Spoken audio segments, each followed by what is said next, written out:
Dozens of children and teens in New York State are suspected of having a still unknown inflammatory syndrome that is believed to be linked to COVID-19. And a growing number of similar cases have been reported in other parts of the country and Europe. Eyewitness News reporter Courtney Carter spoke to a local infectious disease doctor about what parents should know. At this time, there are no confirmed cases of the inflammatory disease in Rhode Island, but the pediatric infectious disease expert that I spoke with says parents shouldn't panic, but should be aware.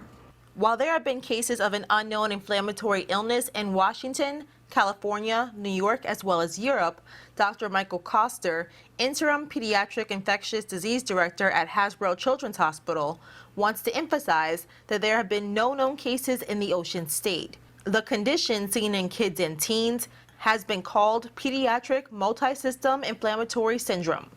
And so I think the situation here is we thought kids were completely spared from severe COVID disease. And the fact is, while this is still very rare and under investigation, we are seeing similar inflammatory responses in kids that are seen in adults. Dr. Koster says the symptoms resemble Kawasaki disease or toxic shock syndrome, but by either name, medical officials believe it's linked to coronavirus. You know, anything could trigger Kawasaki that's an infection. So when you have widespread COVID, you can maybe expect some kids may come down with Kawasaki disease after an infection like that. Symptoms of abdominal pain, diarrhea, or vomiting have been reported, as well as a host of others. High temperature lasting over 5 days, a rash, swollen neck glands, dry cracked lips, swelling of the hands and feet, and redness in both eyes. Most children with the syndrome have either tested positive for having coronavirus or antibodies to the virus.